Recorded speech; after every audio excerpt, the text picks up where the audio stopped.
क्या चुने हुए प्रतिनिधि सिवनी में फेल हो चुके हैं, जिसको लेकर एक साध्वी को 14 दिनों तक यहां पर धरना आंदोलन करना पड़ा है और यहां सांसद अब उनके धरना आंदोलन को समाप्त कराने पहुंचे हुए हैं। आदाब, नमस्कार। आप देख रहे हैं एचके न्यूज़। मैं हूं आपके साथ हाशिम खान। दरअसल मध्य प्रदेश के लखनदौन विधानसभा के घनसौर क्षेत्र में 77 ग्राम पंचायतों के किसानों की कई सालों की मांग लिफ्ट माइक्रो इरिगेशन की है, जिसको लेकर यहां पर जो चुने हुए प्रतिनिधि हैं उनके द्वारा ध्यान नहीं दिया गया, जिसको लेकर यहाँ पर एक साध्वी यहाँ पर करीब 14 दिन तक धरने पर बैठी रहीं, जिसके बाद आज सांसद की नींद खुली और वो वहाँ पहुंचकर उनका धरना आंदोलन समाप्त कराने पहुंचे और उन्होंने कई तरह के फिर एक बार वादे कर लिए हैं और उन्होंने बताया कि किस तरीके से यहाँ पर लिफ्ट माइक्रो इरिगेशन से पानी पहुंच पाएगा, जिसको लेकर उन्होंने योजना बताई। अब यहाँ पर जो साध्वी हैं उन्होंने यहाँ पर अब धरना आंदोलन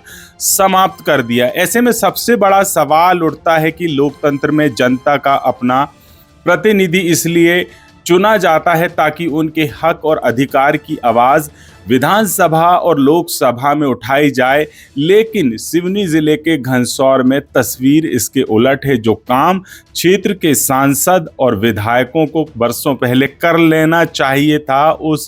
लिफ्ट माइक्रो इरिगेशन की मांग को लेकर यहाँ पर एक साध्वी को 14 दिनों तक अन्न और जल का त्याग करना पड़ा है। सवाल उठता है कि हमारे माननीय प्रतिनिधि आखिर क्या कर रहे थे जो 77 ग्राम पंचायत के किसानों को अब तक पानी सिंचाई के लिए नहीं मिल पा रहा था, क्योंकि यह पूरा क्षेत्र आदिवासी अंचल है और यहाँ से आदिवासी विधायक हैं और आदिवासी ही सांसद हैं। क्या उनके बारे में वो विचार नहीं करते? क्या जिस तरीके के वहाँ के आदिवासी किसान हैं, जिनको लेकर उनकी क्या सोच है, क्या विचार है? जब यहाँ एक साध्वी ने धरना आंदोलन किया तो जिसके बाद करीब यहाँ 14 दिनों के बाद आज सांसद यहाँ पहुँचे हैं। देखिए, इसमें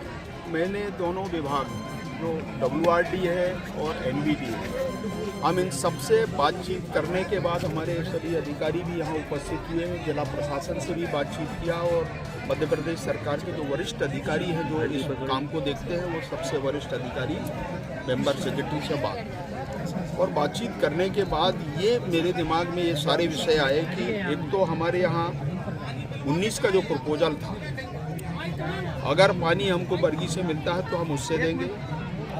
दूसरा, हमने जितने हमारे पास विचाराधीन प्रपोजल हैं यहाँ WRD के, वो जो हमारे 3 यहाँ पर जो डैम बन रहे हैं उनको शीघ्रता से पूरा करना, और तीसरा, जहाँ संभावना है नए डैम बनाने की उसके लिए, और उससे हम जितना कमांड एरिया है, जितना क्षेत्र कवर होगा, उससे किसान के खेत को पानी देना, ये तय हुआ। अगर उसमें से कम पड़ता है तो हमने सितंबर में बरगी से लिफ्ट करके जो पानी हमारा नर्मदा जी में निकल जाता है गेट क्लोजर के पहले, हम उस पानी को कुछ तालाब जितना उनकी कैपेसिटी उस आधार पर उसको लिफ्ट करके हम अपने जो डैम बनने वाले हैं या बन रहे हैं या बन गए हैं, ये तीनों तरह के हमने कहा है, और इसलिए उनमें जितना पानी हम स्टॉक कर सकते हैं उसका उपयोग यहाँ के किसानों के हित में करेंगे। ये 3 प्रमुख बातें हैं और इसको बहुत जल्दी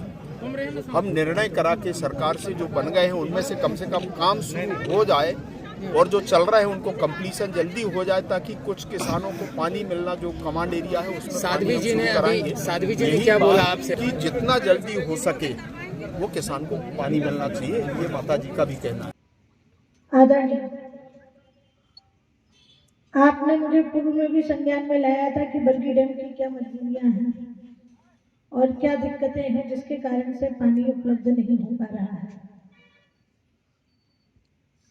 तब भी हमने अपने प्रस्ताव में यह प्रस्तावित किया था कि केंद्रीय पौड़ी कारीथुन, तीसरा नाम बोलो केदारपुर, और एक देवारी तालाब। यदि यहाँ से भी यदि पानी पहुँच जाए तो भी पूरे क्षेत्र में पानी पहुँच सकता है। हमको यहाँ पर जब आपके द्वारा अधिकारी भेजे गए थे तब उन्होंने समझाया था कि प्लांट को 1 MC 2 MC तक ही पानी लगता है और किसान को 80 MC चाहिए है। हम सब ये जानते हैं कि आप सर्वसमर्थ हैं, आप कुछ भी कर सकते हैं, सरकार कुछ भी कर सकती है, इसीलिए आप ही से ही दरकार है। जो सर्वसमर्थ होता है उसी को व्यक्ति बार बार अनुरोध करता है या फिर मांग करता है, या फिर जो भी करना हो आंदोलन या कुछ भी आप ही से करेगा, क्योंकि आप ही उधर है कि आप ही सबकी मंशा को पूरा कर सकते हैं। पूरी बातचीत में यह भी मुझे स्पष्ट था कि ये होना है मुख्यमंत्री जी के आदेश से, क्योंकि दोनों विभाग उनके अंतर्गत है और होगा उनके लेटर पैड से। पहला अनुरोध मेरा आपसे ये कि आपके लेटर पैड पे लिखित हमको तीनों सुझाव चाहिए।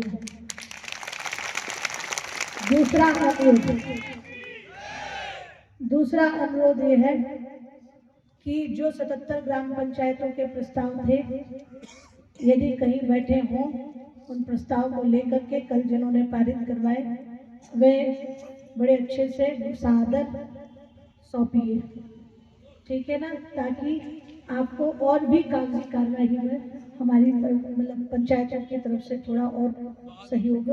मिल जाए, ताकि आप ऊपर अपनी बात को और जल्दी मनवा सके। तीसरा अनुरोध हमारा यह था, कुछ शासकीय सरकारी मजबूरियां तो होती ही हैं,